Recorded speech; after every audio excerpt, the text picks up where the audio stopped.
Good morning, noon, or evening, everyone. Yes, I'm wearing the same shirt as in my last two videos.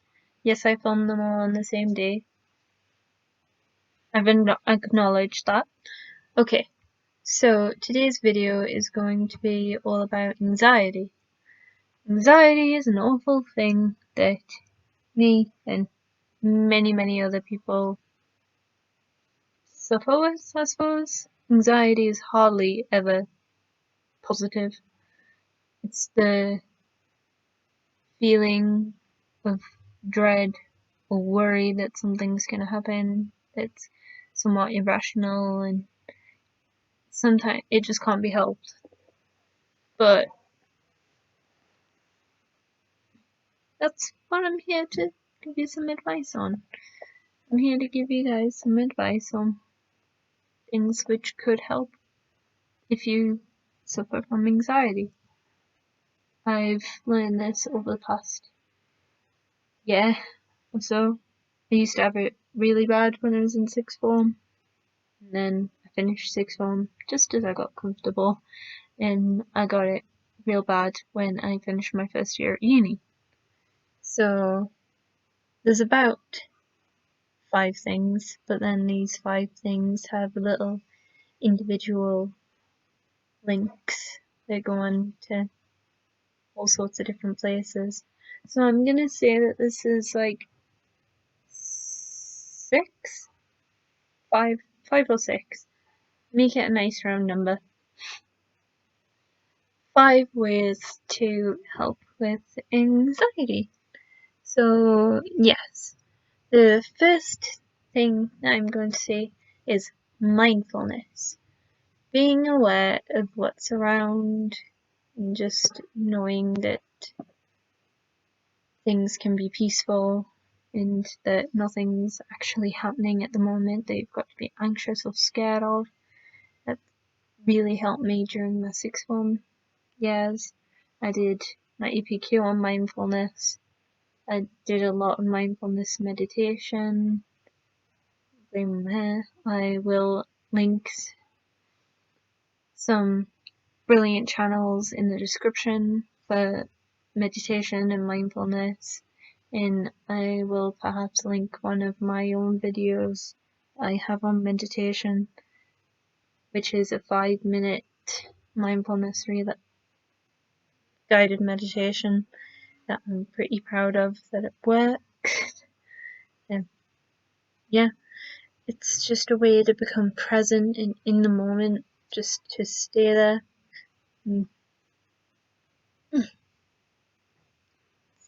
I really appreciate mindfulness, just being in the moment and taking notice that nothing's hurting you. You're not in a situation where you need to be worried or anything. But contrary to that, contrary to being aware of everything, is also distraction.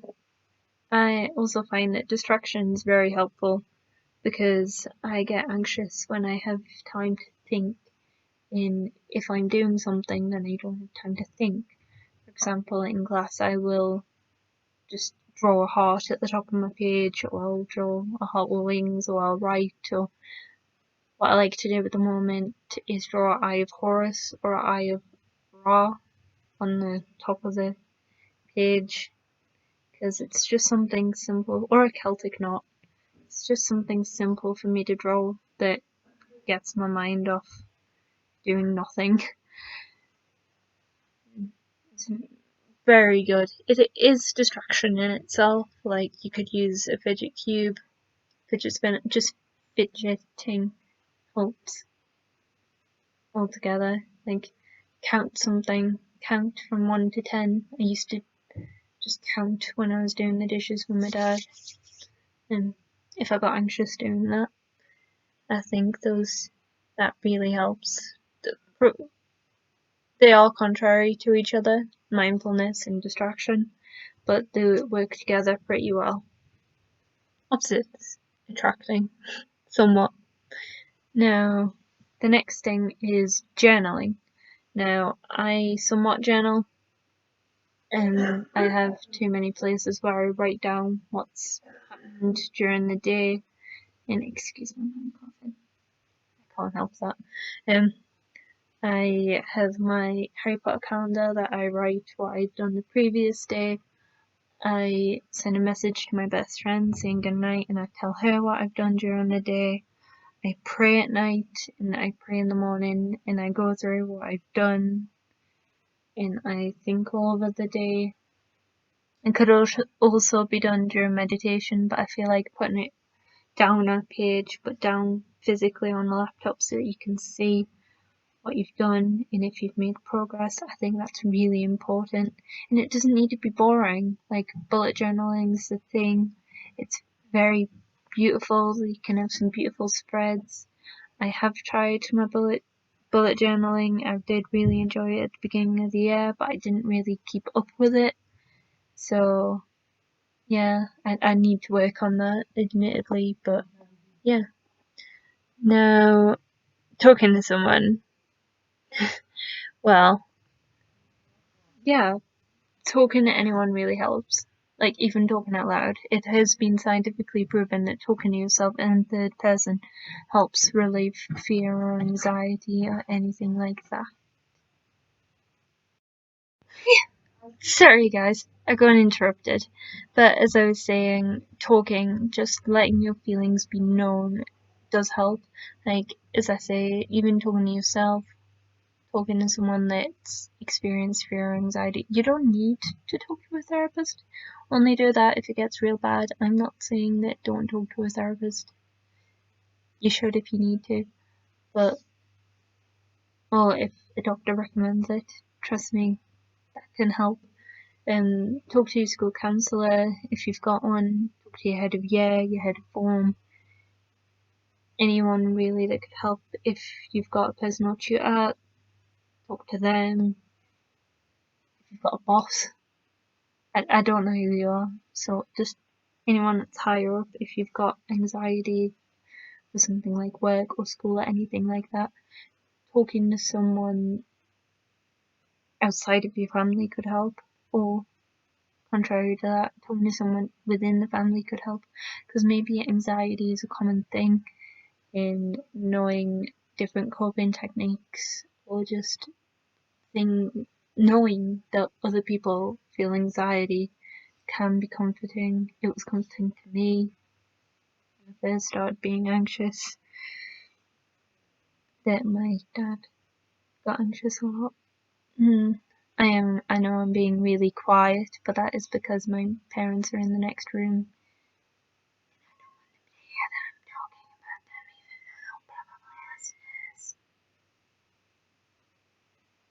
Yeah. So I would suggest just taking a while to talk. My friend had some anxiety issues and we Skyped, and she's pretty comfortable now. She's not feeling as anxious as she used to be. And it's just, everyone's got their own different way of coping or talking. Like I've discussed in one of my previous videos that she takes deep breaths. I call it meditating, but she takes deep breaths. Yeah. So, my last point is to be in nature, but I know that that's not always possible. I would say exercise, but I know it's not always possible. Just grounding helps with anxiety. Just knowing that we're on this planet and that we're all in the same situations inevitably, and when it comes to the grand scheme of things, people will understand you, and you just need to relax. But in the end, you need to know that just in the end, we're all in the same situation. We all want people to like us. We all just want to survive and be as successful as we can be. We just want to, we have mutual wants, and I think that's important to know. Like, you don't, it's like collaborative, like cringe thing. Like one person doesn't like it. It's not like that. It's like very hard to explain. Just knowing that emotions are mutual. Like we all feel happiness and we don't want pain or sadness. We all have a general idea of what that is for us. And it's like treat others the way that you want to be treated, or what goes around comes around. It's very much like if something is to happen negative, there will be people who will sympathize, and just knowing that, knowing like if this happens, this can just know that you are safe no matter what. Like, my mum was ill not too long ago, and I was anxious in case I would be ill.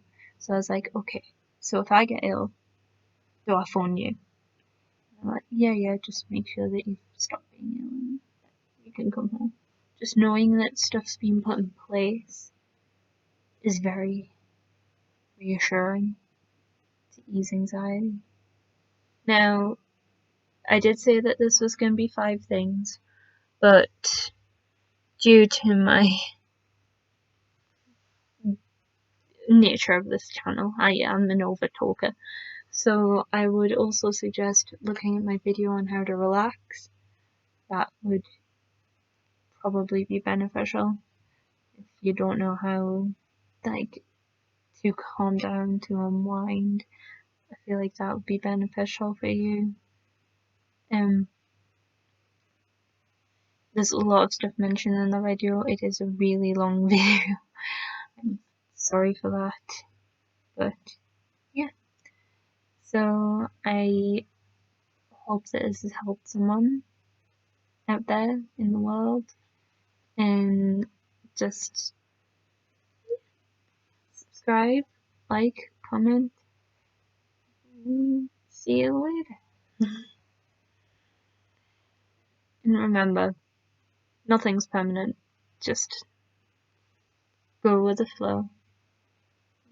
Stay in the moment. Smile.